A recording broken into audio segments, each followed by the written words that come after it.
It was late December in Savannah, Georgia. Cold wind hit the windows like little stones.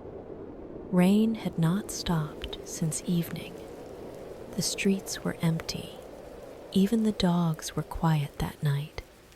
Inside my small house, it was warm. Haley, my little girl, was already asleep upstairs. Her soft bear was next to her. She had no idea what was about to happen. I was sitting on the couch, holding a cup of tea. My hands were cold. My mind was full. I was thinking about life, about how far I had come in 2 years.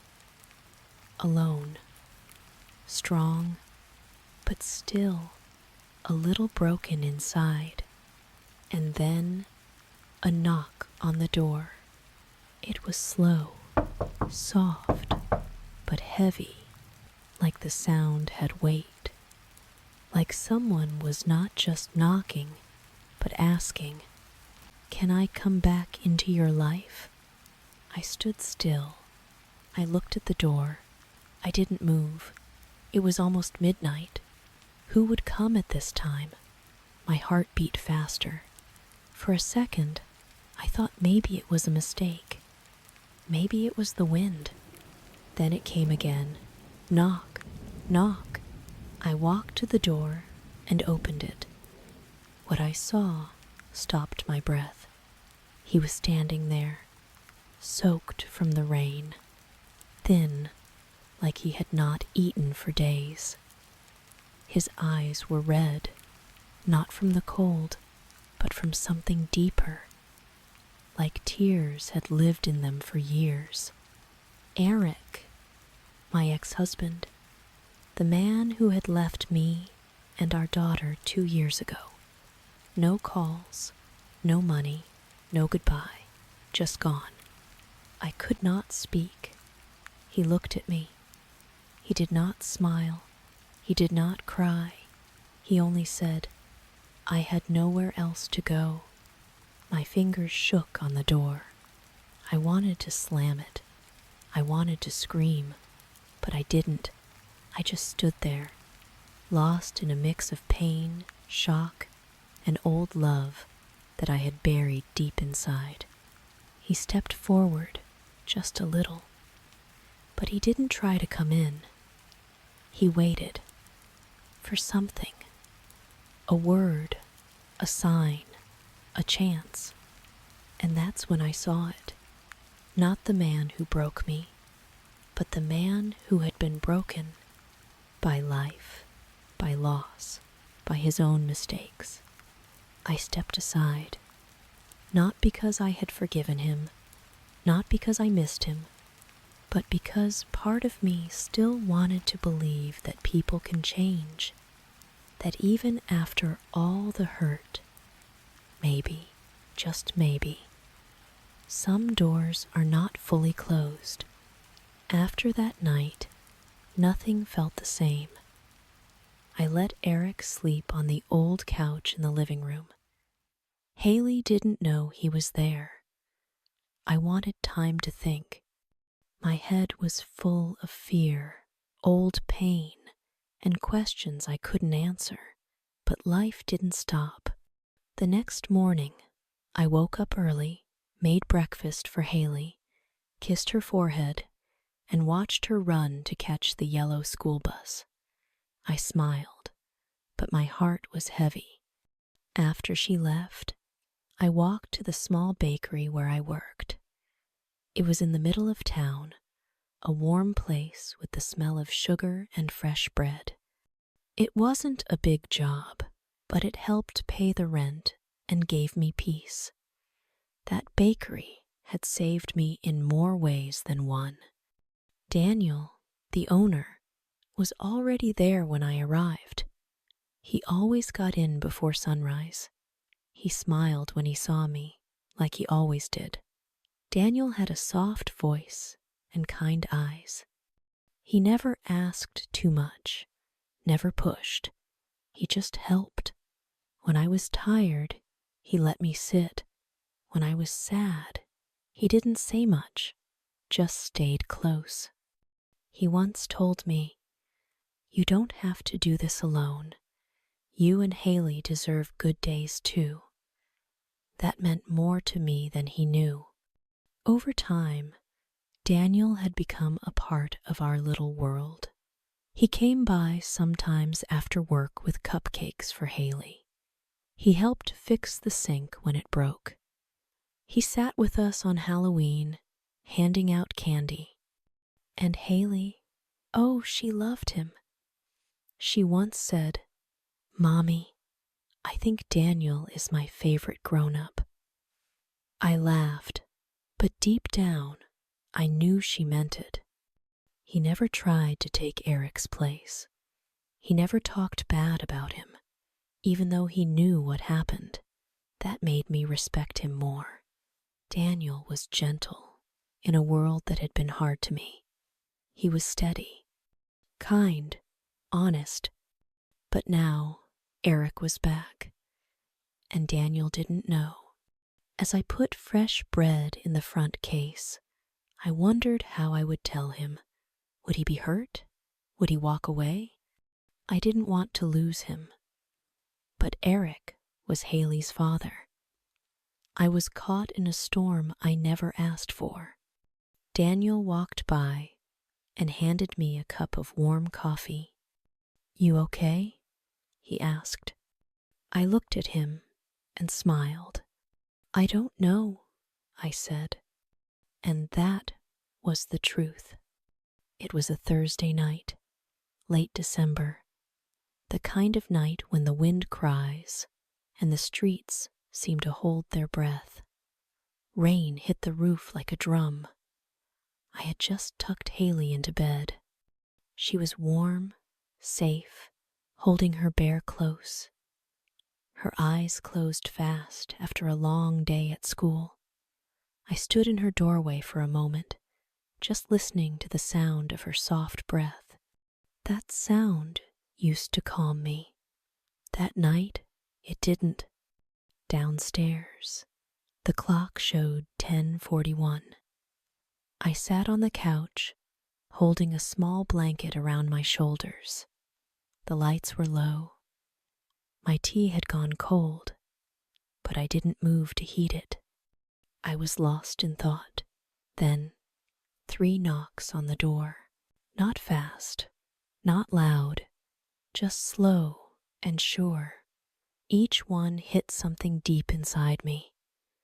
I stood up, heart racing. My mind said to wait, but my legs moved. When I opened the door, the wind pushed in first, and then came the man I once loved. Eric. His body shook from the cold. His shirt stuck to him. Water ran from his face. But those weren't all raindrops. His eyes met mine, and I felt something twist in my chest. He looked thinner, older, broken. He said only this. I didn't know where else to go. I stepped back. He didn't walk in. He waited, like he wasn't sure he was welcome. I nodded, and he stepped inside, water dripping on the floor. He sat near the heater, didn't speak for a full minute. I sat across from him, watching. Finally, he spoke. "I'm sorry. I know I left wrong. I wasn't strong then. I lost my job. I lost my mind. I didn't want you to see me like that." I didn't answer. He looked down. "I was in New Orleans for a while, then Atlanta. I stayed in shelters. I didn't care if I lived, but someone there helped me. A group.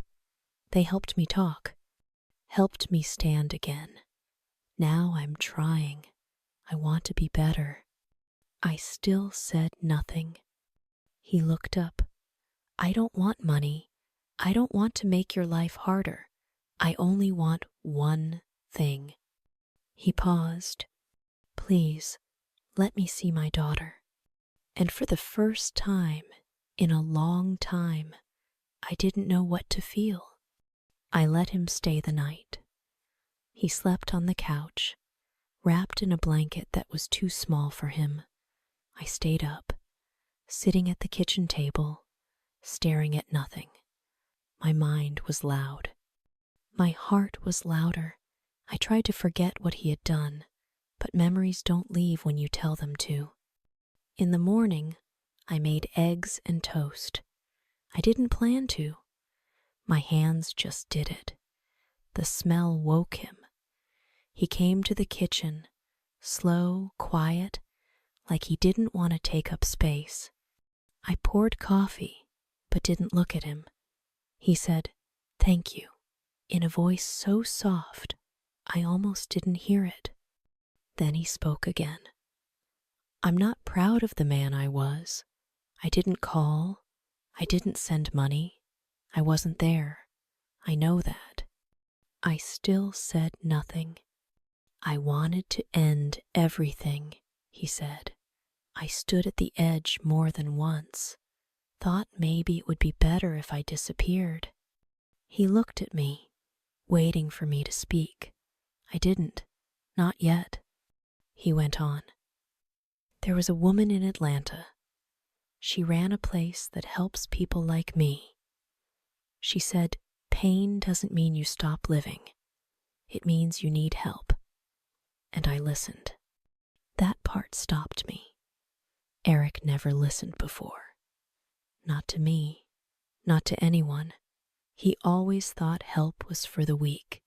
But now, here he was, saying it saved him. He pulled a small paper from his coat. A name, a number. They saved my life. I'm not fixed, but I'm trying. I looked at him. For the first time, really looked. His eyes weren't full of pride like before. They were tired, but real. I asked, "Why now?" He looked down. I had a dream. Haley was calling me. She was crying. I woke up shaking. I knew I had to see her. Even if you didn't let me in, I had to try. For a second, I wanted to scream. Where was this man when I cried alone at night? Where was he when Haley asked where her dad was? But I didn't scream. I said, "She's sleeping, but if you still want, you can stay until morning." He nodded. We didn't speak after that. We just sat. Two people who once loved each other, now sitting in a quiet house, trying to find pieces of what was lost. The next morning, I woke early. I made pancakes, just like I always did on Saturdays. Haley loved them with a little bit of honey. I wanted things to feel normal, but nothing was normal. Eric was still on the couch. He sat up when he heard the plates. His face looked tired, but softer than the night before. He didn't speak much, just helped carry the cups to the table. I didn't stop him. Then we heard her small feet upstairs. "Mommy?" she called. I froze. Eric stood still. She came down the stairs in her pink pajamas, holding her bear. Her hair was messy, eyes still sleepy. She looked around the room, then saw him. She stopped. He didn't move. She stared for a long second. Then she asked, "Daddy?" It broke me, that one word, so small, but so full of hope. Eric's eyes filled with tears. He knelt down, opened his arms, but didn't say a thing. He waited, like he knew he had no right to call her name first. Haley looked at me. I didn't speak. I only nodded. She walked slowly to him, then faster, then ran. She fell into his arms. "Daddy," she said again, and started to cry. I missed you. He held her close, shaking. His hands covered her back. His tears soaked her hair. I stood in the kitchen, hands on the counter, trying not to fall apart. I remembered all the nights she asked about him, all the times I said, maybe someday. And now, someday had come. He looked up at me, still holding her. Thank you, he mouthed. With no sound, I gave a small nod. I didn't smile. I didn't cry. But inside me, something cracked open. Not forgiveness, not yet, but something close. Haley pulled back a little. She looked at his face, touched his cheek. You look sad, she said. He smiled, just a little. I was, but not now. They sat on the floor together. She started telling him about her school, her bear, her best friend, like no time had passed, and I watched them. My heart ached in ways I didn't know it could. I had fought to protect her, to keep her safe, but there was one thing I could never give her, her father, and now he was here. That night, after Haley went to sleep, I stood outside on the porch. The sky was clear now, cold, but quiet. I needed air. I needed space. My hands held a warm cup, but my chest felt cold. So many thoughts moved through me, like water with no shape. Inside, Eric was still awake, sitting on the couch, looking at an old photo of Haley. His face was calm, but I knew his mind wasn't. A man doesn't cry like that in front of his child unless he's holding years of guilt. I took a deep breath and pulled out my phone. I had to tell Daniel. We had not known each other for long, but somehow he had become part of our small world. He was there when I had no one. He never asked for more than I could give. He never tried to fix me, just stood by me. I typed a message. Hey, I need to tell you something. It's kind of a lot. He replied 2 minutes later. Okay, I'm here. I didn't call. I couldn't. So I wrote. Eric came back. He's here. He saw Haley today. Then I waited. 1 minute. 2, 5. Are you okay? He finally asked. That made me pause. He didn't ask why. He didn't ask how. Just, was I okay? I replied, I don't know. Then nothing for a while. I stared at the screen. My hands shook. What if I had broken something? What if this made Daniel walk away? My phone buzzed again. If you need me, I'm here. I always am. I closed my eyes. That message, just one line, felt like more than any long talk ever could. He didn't push. He didn't run. He stayed. And that, somehow, made it harder, because I didn't know what to do. Eric was Haley's father. That was true. But Daniel had been the one to hold us up when we were falling. I felt pulled in two, not by love, but by what was right, what was fair, and what was needed. Inside, Haley laughed in her sleep. Her small voice floated down the stairs. A sound like peace. But I knew peace wouldn't last. Not now. Not yet. And I had no idea who I might hurt next. A week passed. Each day felt like I was walking on a thin rope. I tried to keep things simple, tried to act like life had returned to normal, but nothing about it felt normal. Haley was happy.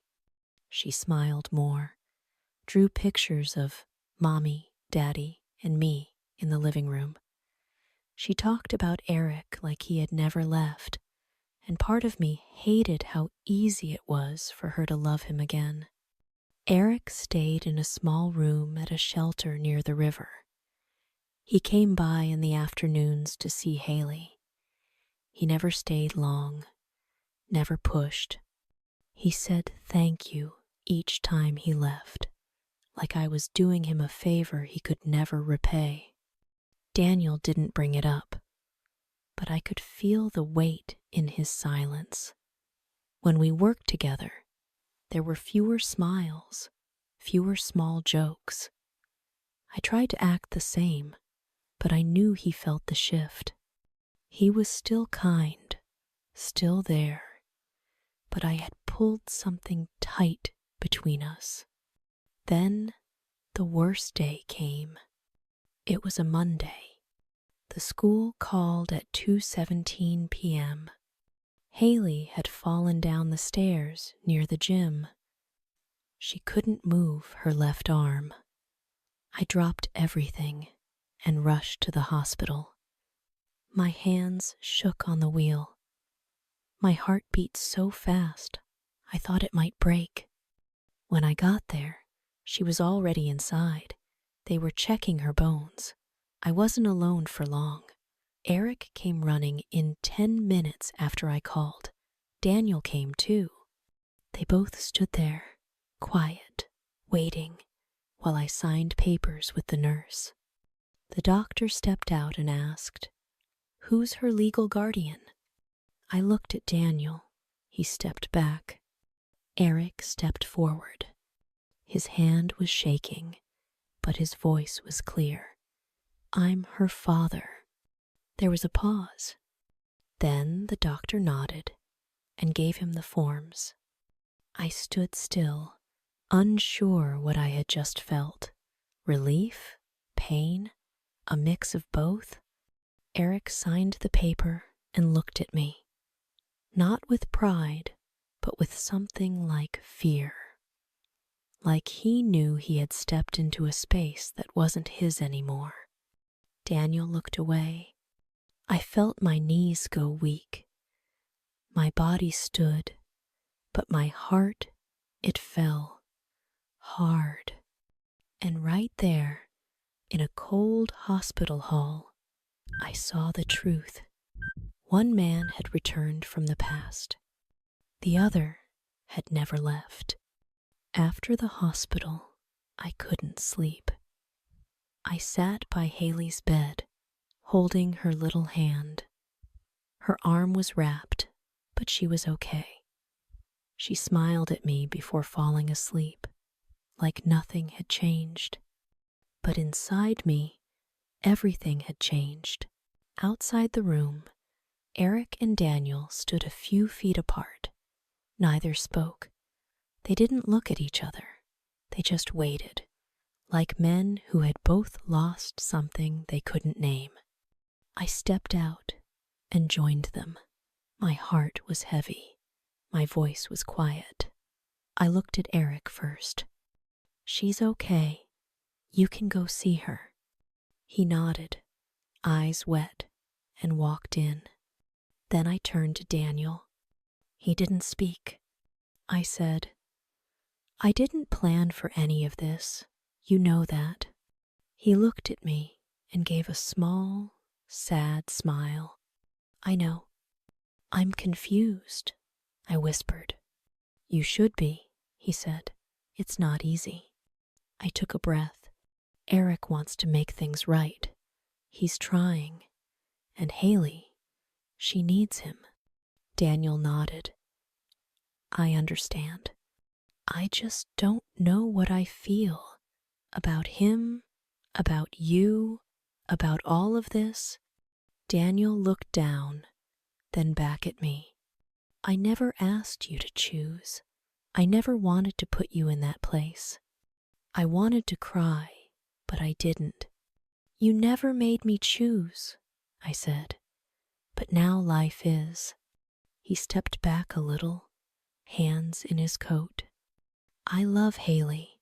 I care about you, but I won't hold you here. You know where I am. You always have. And then he walked away. I watched him go, heartbreaking with each step. Eric came out of the room, eyes red. He didn't ask what happened. He just looked at me. I know I don't deserve anything, he said, but I'm still here. I looked at both ends of the hallway. One past, one present, and me, stuck in the middle.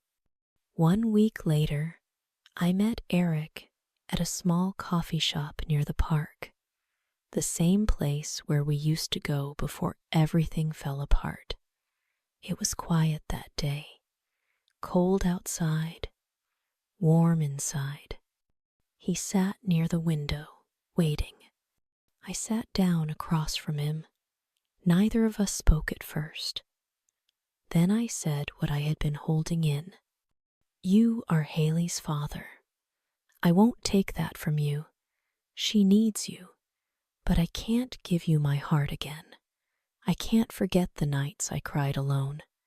I can't forget how you left. He looked down. He didn't try to fight it. I understand, he said.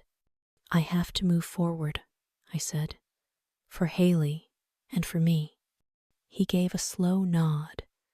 His eyes were full of tears. Thank you, he said, for letting me see her. That's more than I hoped for. I stood to leave. He didn't follow. He just stayed there, staring out the window like he was watching a world he used to belong to. I walked out into the cold, and for the first time in a long time I felt clear. Not happy, not whole, but sure. I was choosing the man who stayed, not the one who came back. 1 year later, the sky was bright over Forsyth Park. White flowers hung from trees. A small group stood under a large oak. Daniel held my hand. Haley stood between us, holding a basket of flowers, her arm now strong again. I wore a simple white dress, the kind that didn't try to be perfect, just true. We said our vows under the sun, our voices low but sure. Haley smiled the whole time. She dropped flowers as she walked, soft pink and white, all over the green grass. In the back, standing near a tree, was Eric. He didn't step forward. He didn't wave, but he was there. Haley saw him. She waved. He waved back. That was enough. He didn't try to change anything. He didn't ask for more. He had learned to love from a distance. As we walked out, Daniel leaned close to me. You okay? I looked at him, smiled. I am. Life didn't give me easy roads, but it gave me the chance to choose. I chose the man who stayed, the one who held my hand when no one else did, the one who didn't walk away. And as the wind moved through the trees, I knew this. Some stories don't end the way we plan, but sometimes that's what makes them right. Sometimes the people who break us are not the ones who help us heal. Time does not always fix what is lost, but it shows us who stays when things fall apart. Love is not just about the past. It's about who stands with you when it rains. In the end, it's not the person who returns that matters most, but the one who never left, Holding on is hard. Letting go is harder. But choosing what brings peace, that is how we grow. Not all things broken can be made whole again, but some hearts still find their way home. Have you ever stood between the past and the present, not knowing which way to turn? Maybe you're there now. Maybe someone you love is. This story isn't just about a mother, a child, or two men. It's about all of us. About how we carry pain, how we hope, and how we choose. If this story touched something in you, don't keep it to yourself. Share it with someone who may need to hear it today. Maybe they're lost. Maybe they need a reason to breathe. Or maybe they just need to feel something real. You never know whose heart you might help. If you liked the story, comment number 7. If you think the story could be better, comment number 8. We are always here, working hard to bring you the best stories. Thank you for watching, our dear friends. Your support means everything to us. See you in the next story.